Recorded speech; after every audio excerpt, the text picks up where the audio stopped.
துலா ராசியில் பிறந்த உங்களுக்கு போன வாரம் மாதிரி இந்த வாரமும் உங்களுடைய ராசிக்கு 8ஆம் இடத்துல கிட்டத்தட்ட ஒரு 4 கிரகங்கள் இருக்கிறதுனால எடுத்து வைக்கிற ஒவ்வொரு ஸ்டெப்பும் கவனமாக எடுத்து வைங்க.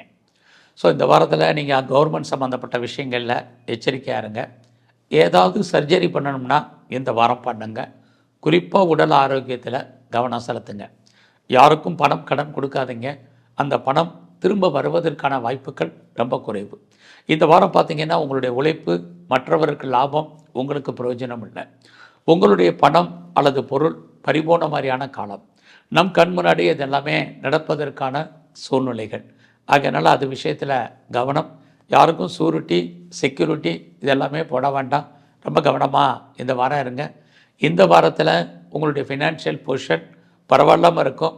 யாருடைய பணமாவது உங்கள் கைக்கு வருவதற்கான வாய்ப்புகள் உண்டு. ஸோ இந்த வாரத்தில் நீங்கள் புதிய முயற்சிகள் எதுவும் பெரிய லெவலில் வேண்டாம். இந்த வாரம் எல்லா விதமான உறவுகளோடையும் உங்களுடைய உறவுகளை பலப்படுத்துங்க. வீடு மாறணும்னு நினைக்கிறவங்களுக்கு வாய்ப்பு இல்லைனாலும் பெருசாக ஒன்றும் நீங்கள் ஒரி பண்ணிக்க வேண்டாம். இந்த வாரத்தில் நீங்கள் ஏதாவது உற்பத்தி சார்ந்த துறைகளில் இருந்தீங்கன்னா உங்களுடைய ப்ரொடக்ஷனுக்கு தந்த நல்ல சேல்ஸ் இருக்குது. ஆனால் லாபம் நமக்கு கம்மியாக இருக்குன்னு தான் அர்த்தம். இந்த வாரத்தில் நீங்கள் மேனுஃபேக்சரிங் லைனில் இருக்கிறவங்களுக்கும் அப்படி தான் இருக்குது.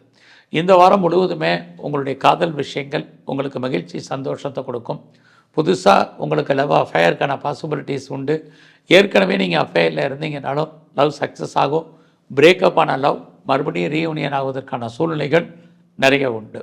நீங்கள் பெரிய லெவலில் ஷேரில் இன்வெஸ்ட்மெண்ட் பண்ணுறது, ட்ரேடிங் பண்ணுறது இதெல்லாமே இந்த வாரம் சுமார். இந்த வாரத்தில் நீங்கள் பெரிய லெவலில் எதுலேயும் இன்வெஸ்ட்மெண்ட் வேண்டாம். பின்னாடி நமக்கு ரிட்டர்ன்ஸ் கிடைக்கிறதுல நிறைய ஸ்ட்ரகிள் பிரச்சனை இருந்துகிட்ருக்கு. எதிர்பாராத என்டர்டெயின்மெண்ட் இருக்குது. அதற்காகவும் நீங்கள் நிறைய செலவு பண்ண வேண்டிய காலம். குறிப்பாக உங்களுடைய குழந்தைகள் உங்களுக்காக செலவு பண்ணணும் அல்லது அவர்களை விட்டு நீங்கள் பிரிஞ்சிருக்க வேண்டிய காலம்.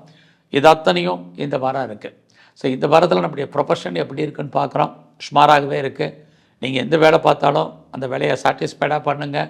எல்லாரையும் அட்ஜஸ்ட்மெண்ட் பண்ணி போங்க. வேலையில் ப்ரெஷர் இருக்குது, ஒரீஸ் இருந்துக்கிட்டு இருக்கும், டென்ஷன் இருக்கும். இதையெல்லாம் பெருசாக இந்த வாரம் எடுத்துக்காதீங்க. இந்த வாரத்தில் சிவன் கோயிலில் இருக்கக்கூடிய பிரம்மா வழிபாடு பண்ணுங்கள். குறிப்பாக பெருமாள் கோயிலில் இருக்கக்கூடிய கருடாழ்வாரை தரிசனம் பண்ணிவிட்டு வாங்க.